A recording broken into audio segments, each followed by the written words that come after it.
अॼु जी असांजी टॉपिक आहे डिस्कवरी ऑफ प्रोटॉन्स। ठीक आहे, इन खां पहिरियों असां पढ़ियोसीं डिस्कवरी ऑफ इलेक्ट्रॉन कीअं डिस्कवर थिया। हाणे असां पढ़ंदासीं डिस्कवरी ऑफ प्रोटॉन्स। ठीक आहे, हाणे proton is positively charge particle discovered by Goldstein in 1886। ठीक आहे, यानी प्रोटॉन जेको आहे इहो पॉजिटिव चार्ज वारो पार्टिकल आहे, सब एटॉमिक पार्टिकल आहे ऐं इहो गोल्डस्टीन जेको आहे डिस्कवर कयो आहे इन 1886। J Thomson investigated properties of proton इन 1897। वरी जे थॉम्सन जे इलेक्ट्रॉन डिस्कवर कयो उन ई प्रोटॉन जी प्रॉपर्टीज़ के भी इन्वेस्टिगेट कयो आहे, प्रोटॉन जी प्रॉपर्टीज़ के भी मालूम कयो आहे 1897 में। प्रोटॉन्स वर observed in same apparatus of cathode rays tube. जैं अपैरेटस में इलेक्ट्रॉन डिस्कवर थिया साॻी अपैरेटस में साॻी जेको आहे एक्सपेरिमेंट जे ज़रिए प्रोटॉन के भी डिस्कवर कयो वियो, बट विथ परफोरेटेड कैथोड। पर जेको कैथोड हुयो यानी कैथोड इलेक्ट्रोड जेको इन में इस्तेमालु कयो वियो उहो परफोरेटेड हुयो। परफोरेटेड माना उन में पोर्स हुया, सोराख हुया, होल्स हुया। ठीक आहे, यानी इन खां पहिरियों असां जेको आहे जॾहिं पढ़ियोसीं त इलेक्ट्रॉन जेको डिस्कवर कयो वियो उन जे लाइ हिकिड़ो हीअं अहिड़े क़िस्म जो डिस्चार्ज ट्यूब हुयो ऐं उन डिस्चार्ज ट्यूब में जेको आहे 2 इलेक्ट्रोड्स हुया ऐं उन्हनि इलेक्ट्रोड्स खे जेको आहे हिकु बैटरी सां कनेक्ट कयो वियो। ठीक आहे, यानी हिकु बैटरी रखी करे उन ॿिन्ही इलेक्ट्रोड्स खे इन बैटरी सां कनेक्ट कयो वियो ऐं उन्हनि मां हिकिड़ो इलेक्ट्रोड जेको आहे पॉजिटिव इलेक्ट्रोड हुयो एनोड ऐं हिकिड़ो इलेक्ट्रोड जेको आहे नेगेटिव इलेक्ट्रोड हुयो कैथोड। हीअ जेको पॉजिटिव इलेक्ट्रोड आहे इन खे चइबो आहे एनोड ऐं जेको नेगेटिव इलेक्ट्रोड आहे इन खे चइबो आहे कैथोड। ठीक आहे, हाणे जेको प्रोटॉन जी डिस्कवरी में जेको इलेक्ट्रोड यूज़ कयो वियो, जेको कैथोड यूज़ कयो वियो उहो परफोरेटेड हुयो। हीअ कैथोड जेको आहे छा हुयो, परफोरेटेड। परफोरेटेड जो मतिलबु आहे हुन में पोर्स हुया। ठीक आहे, छा हुया, पोर्स हुया, सोराख हुया, हिन में नंढा नंढा जेके सोराख हुया। पोइ जेके रेडिएशन्स हुया उहे रेडिएशन्स हेॾो अचनि पिया ऐं उहे रेडिएशन्स जेके आहिनि पोर्स मां क्रॉस थी करे ॿाहिरि निकिरी पिया वञनि।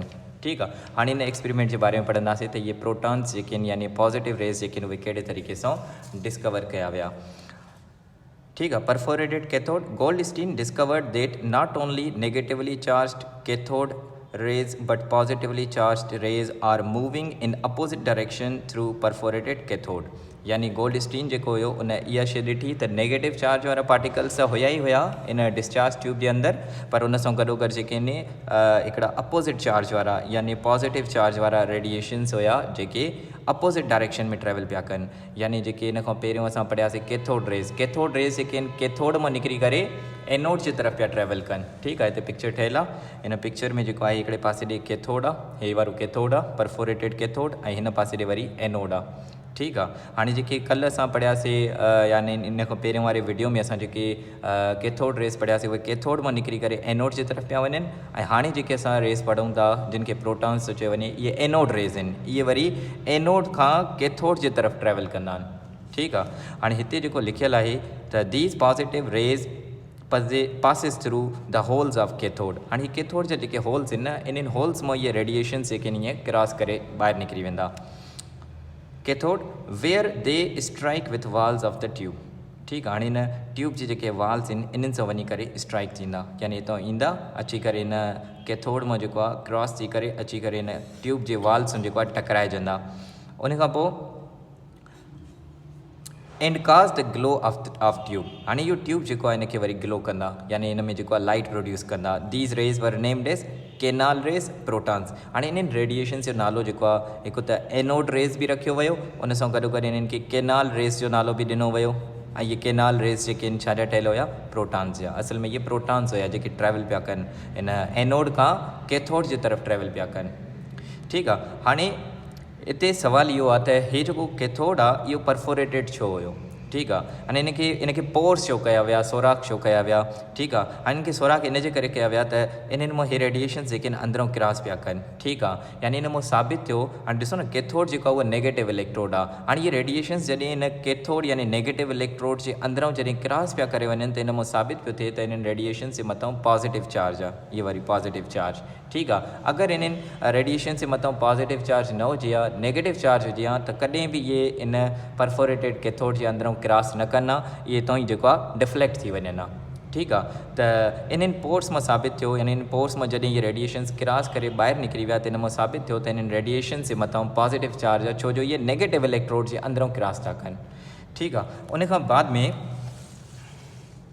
उन खां बाद में remember that canal rays are not emitted by anode, ठीक आहे, but they are result of striking of electron with residual gas molecules in discharge tube, ठीक आहे। हाणे हिते पॉइंट इहा आहे त इहे जेके केनाल रेज़ आहिनि इहे एनोड मां न पिया निकिरनि। जीअं असां हिन खां पहिरियों पढ़ियोसीं त कैथोड रेज़ जेके हुया उहे कैथोड मां निकिरनि पिया ऐं एनोड जे तरफ़ ट्रैवल पिया कनि, पर हिते जेके इहे एनोड रेज़ आहिनि इहे एनोड मां नथा निकिरनि, इहे छा मां था निकिरनि, इहे हिन रेजिड्यूअल गैस मां था निकिरनि। रेजिड्यूअल गैस कहिड़ी, उहा गैस जेका हिन ट्यूब जे अंदरि आहे, ठीकु आहे। उन गैस जा जेके एटम्स आहिनि, जेके मॉलिक्यूल्स आहिनि, उन्हनि मॉलिक्यूल्स जे अंदरि या उन्हनि एटम्स जे अंदरि जेके प्रोटॉन्स आहिनि असल में इहे उहे प्रोटॉन्स आहिनि। यानी इहा जॾहिं इलेक्ट्रिक करंट जेको आहे इन्हनि गैस जे मॉलिक्यूल्स सां स्ट्राइक पियो थिए त इन्हनि मां इलेक्ट्रॉन्स निकिरी पिया वञनि ऐं इन्हनि जे अंदरि जेके प्रोटॉन्स बचनि पिया उहे प्रोटॉन्स जेके आहिनि हिन एनोड खां कैथोड जे तरफ़ ट्रैवल पिया कनि। हितां जेको आहे इहे प्रोटॉन, छो जो प्रोटॉन जे मथां कहिड़ी चार्ज आहे, पॉजिटिव चार्ज आहे, ऐं इहे हिन एनोड खां कैथोड जे तरफ़ ट्रैवल पिया कनि ऐं हिन कैथोड मां जेको आहे परफोरेटेड कैथोड मां जेको आहे क्रॉस करे ॿाहिरि पिया निकिरनि।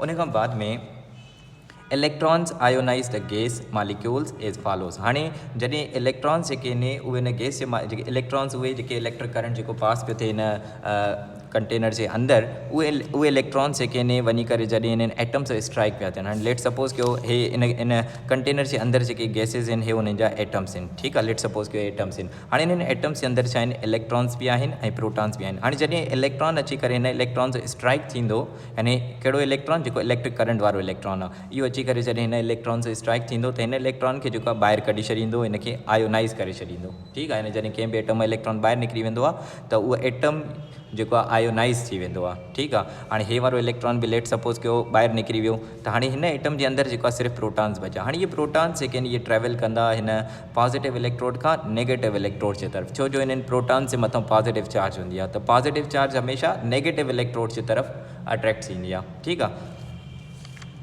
उन खां बाद में हे हिते केमिकल रिएक्शन लिखियलु आहे त हिन में हे एटम आहे हिकिड़ो या मॉलिक्यूल आहे। हाणे इहो इलेक्ट्रॉन जॾहिं हिन सां स्ट्राइक थींदो हिन मॉलिक्यूल सां त हिन मॉलिक्यूल जे अंदरों हिकिड़े ॿिए इलेक्ट्रॉन खे बि रिमूव करे छॾींदो। हिकिड़ो इलेक्ट्रॉन इहो, हिकिड़ो इलेक्ट्रॉन हिन मॉलिक्यूल मां निकिरंदो, टोटल घणा इलेक्ट्रॉन थी विया, 2 इलेक्ट्रॉन थी विया। ऐं हिन मॉलिक्यूल जे मथां जेको आहे हिते +1 चार्ज अची वई, छो जो हिन मां हिकिड़ो इलेक्ट्रॉन जेको आहे लॉस थी वियो। हाणे जॾहिं बि कंहिं एटम मां इलेक्ट्रॉन लॉस थींदो आहे त उनजे मथां पॉज़िटिव चार्ज ईंदी आहे। हिकिड़ो इलेक्ट्रॉन लॉस थियो अथसि त +1 चार्ज अची वई, ठीकु आहे। हाणे Goldstein justified that atoms are electrically neutral. हाणे गोल्डस्टीन इहा बि ॻाल्हि ॿुधाई त जेके एटम्स हूंदा आहिनि उहे न्यूट्रल हूंदा आहिनि, उनजे मथां काई बि चार्ज न हूंदी आहे। वाइल इलेक्ट्रॉन्स कैरी नेगेटिव चार्ज, ऐं इलेक्ट्रॉन्स जे मथां कहिड़ी चार्ज आहे, नेगेटिव चार्ज आहे, ठीकु आहे। हाणे अगरि असां एटम जे स्ट्रक्चर खे ॾिसंदासीं त एटम जो जेको स्ट्रक्चर आहे, सेंटर ते जेको आहे न्यूक्लियस हूंदो आहे, ठीकु आहे, ॿाहिरों जेको आहे शेल्स हूंदा आहिनि। हाणे हीअ जेको सेंटर ते न्यूक्लियस आहे, न्यूक्लियस जे अंदरि जेको आहे प्रोटॉन्स हूंदा आहिनि ऐं न्यूट्रॉन्स हूंदा आहिनि, ऐं न्यूक्लियस जे ॿाहिरों शेल्स में जेको आहे इलेक्ट्रॉन्स हूंदा आहिनि जेके न्यूक्लियस जे चौधारी गोल रिवॉल्व कंदा आहिनि, ठीकु आहे। हाणे हिन प्रोटॉन जे मथां जेका आहे पॉज़िटिव चार्ज आहे ऐं इलेक्ट्रॉन जे मथां जेको आहे नेगेटिव चार्ज आहे। हाणे गोल्डस्टीन ॿुधायो त जेको एटम आहे, हीअ वारो जेको एटम आहे इहो जेको आहे न्यूट्रल आहे। न्यूट्रल जो मतिलबु आहे इन जे मथां काई बि चार्ज न आहे। न्यूट्रल जो मतिलबु आहे नो चार्ज, हैविंग नो चार्ज, ठीकु आहे। हाणे हिन इहा बि ॻाल्हि ॿुधाई त एटम जे अंदरि इलेक्ट्रॉन हूंदो आहे जंहिंजे मथां नेगेटिव चार्ज आहे। जीअं अगरि नेगेटिव चार्ज वारो इलेक्ट्रॉन जेको आहे एटम जे अंदरि मौजूदु आहे त पोइ इहो एटम जेको आहे न्यूट्रल कीअं आहे, ठीकु आहे, ऐं न्यूट्रल छो आहे, सही आहे। त ज़रूरु जेको आहे हिन इहो अंदाज़ो लॻायो त ज़रूरु एटम जे अंदरि को पॉज़िटिव चार्ज वारो पार्टिकल बि मौजूदु आहे जंहिंजे करे पॉज़िटिव ऐं नेगेटिव चार्जिस पाण में बैलेंस थी वञनि ऐं एटम जेको आहे उहो न्यूट्रल थो थी वञे, ठीकु आहे। इन जे करे हिन प्रोटॉन खे डिस्कवर करण जी कोशिशि कई। उन खां बाद में it means for each electron there must be one equivalent positive charge to neutralize that electron, ठीकु आहे। हाणे इलेक्ट्रॉन जे मथां त नेगेटिव चार्ज आहे, पर एटम जे अंदरि ज़रूरु अहिड़ो पॉज़िटिव चार्ज वारो बि पार्टिकल आहे जेको हिन इलेक्ट्रॉन जी नेगेटिव चार्ज खे न्यूट्रलाइज़ थो करे, उनखे बैलेंस थो करे। This particle is called proton. पोइ हिन पार्टिकल जो नालो रखियो वियो proton, and it is a fundamental particle of all atoms. हाणे इहो प्रोटॉन जेको आहे सभिनी एटम जो फंडामेंटल पार्टिकल आहे, माना सभिनी एटम्स जे अंदरि मौजूदु हूंदो आहे, ठीकु आहे। हाणे अहिड़े तरीक़े सां इहो प्रोटॉन त डिस्कवर थियो। उन खां बाद में इन्हनि प्रोटॉन्स जी जिन खे केनाल रेस थो चयो वञे, इन्हनि जी प्रॉपर्टीज़ खे ॾिसंदासीं। हाणे पहिरीं प्रॉपर्टी जेका आहे केनाल रेस जी या वरी प्रोटॉन्स जी, ऐं इन्हनि खे जेको आहे इन्हनि प्रोटॉन्स खे जेको आहे एनोड रेस बि चयो वेंदो आहे, सही आहे। केनाल रेस या वरी एनोड रेस, इन्हनि खे एनोड रेस बि चयो वेंदो आहे। हाणे जी पहिरीं प्रॉपर्टी कहिड़ी आहे, they travel in straight line towards cathode. हाणे कल्ह जेकी कैथोड रेस पढ़ियासीं उहे कैथोड मां निकिरी करे एनोड जी तरफ़ ट्रैवल पिया कनि ऐं हे वारा जेके केनाल रेज़ आहिनि इहे वरी कैथोड जी तरफ़ ट्रैवल कंदा आहिनि from anode towards cathode anode जी तरफ़ न वेंदा इहे कैथोड जी तरफ़ वेंदा आहिनि ठीकु आहे they produce sharp shadow of object placed in their path जीअं असां कल्ह पढ़ियोसीं त जेके कैथोड रेज़ आहिनि उन्हनि जे रस्ते में अगरि कोई ऑब्जेक्ट रखी छॾींदासीं ठीकु आहे ऐं उहे रेडिएशन्स जॾहिं उन ऑब्जेक्ट सां टकराइजंदा त उन ऑब्जेक्ट जो जेको आहे शेडो प्रोड्यूस थींदो ठीकु आहे त बिल्कुलु साॻे तरीक़े सां जेके हे वारा केनाल रेज़ आहिनि इहे बि जॾहिं असां कंहिं इन जे विच में जॾहिं असां कोई ऑब्जेक्ट रखी छॾींदासीं त उन ऑब्जेक्ट जो जेको आहे शेडो प्रोड्यूस थींदो ठीकु आहे उन खां पोइ पॉइंट नंबर 3 जेका आहे they have positive charge and bend towards negative plate इन इलेक्ट्रिक एंड मैग्नेटिक फील्ड हाणे इन रेडिएशन जे मथां पॉजिटिव चार्ज हूंदी आहे केनाल रेज़ जे मथां या एनोड रेज़ जे मथां पॉजिटिव चार्ज हूंदी आहे ऐं इहे जेके आहिनि जॾहिं बि इलेक्ट्रिक या मैग्नेटिक फील्ड में जॾहिं असां इन्हनि खे पास कराईंदासीं त इहे नेगेटिव साइड ॾे डिफ्लेक्ट थी वेंदा उन खां पॉइंट नंबर 4 आहे the charge to mass ratio E/m ratio of positive particles is much smaller than electron हाणे इलेक्ट्रॉन जो जेको E/m रेशो हुयो उहो थोरो वधीक हूंदो आहे ऐं इन्हनि जो पॉजिटिव रेडिएशन्स जेके आहिनि जेके प्रोटॉन्स आहिनि इन्हनि जो E/m रेशो जेको आहे इलेक्ट्रॉन खां तमामु घणो घटि हूंदो आहे it varies according to nature of gas present in tube ऐं हिननि प्रोटॉन्स जो जेको E/m रेशो आहे इहो नेचर ऑफ गैस ते डिपेंड कंदो आहे जेका असां उन डिस्चार्ज ट्यूब जे अंदरि रखंदासीं ठीकु आहे यानी डिस्चार्ज ट्यूब जे अंदरि जहिड़े क़िस्म जी गैस हूंदी उन हिसाब सां जेको आहे उन्हनि जो E/m रेशो जेको आहे हिननि जो प्रोटॉन्स जो जेको आहे चेंज थींदो रहंदो इन खां पहिरियों असां जेको कैथोड रेज़ पढ़ियासीं जेके इलेक्ट्रॉन्स जे बारे में पढ़ियोसीं त इलेक्ट्रॉन्स जो जेको E/m रेशो आहे उहो सेम रहंदो आहे भले कहिड़ी बि गैस जेको आहे कंटेनर में रखूं भले कहिड़े बि क़िस्म जो जेको आहे इलेक्ट्रोड यूज़ कयूं इलेक्ट्रॉन जो जेको E/m रेशो आहे उहो चेंज न थींदो आहे बाक़ी जेको प्रोटॉन जो E/m रेशो आहे उहो चेंज थींदो आहे with the change of gas in the discharge tube यानी गैस चेंज कंदासीं त E/m रेशो बि चेंज थींदो उन खां पोइ पॉइंट नंबर 5 आहे the mass of proton is 1836 times more than electron हाणे प्रोटॉन जो जेको मास आहे उहो इलेक्ट्रॉन जे मास खां 1836 दफ़ा वधीक आहे यानी हिकिड़े पासे ॾे असां हिकिड़ो प्रोटॉन रखंदासीं ॿिए पासे ॾे असां 1836 इलेक्ट्रॉन रखंदासीं तॾहिं वञी करे जेको आहे इलेक्ट्रॉन जो मास जेको आहे प्रोटॉन जे मास जे बराबरि थींदो ठीकु आहे यानी प्रोटॉन जेको आहे इलेक्ट्रॉन खां 1836 दफ़ा वॾो आहे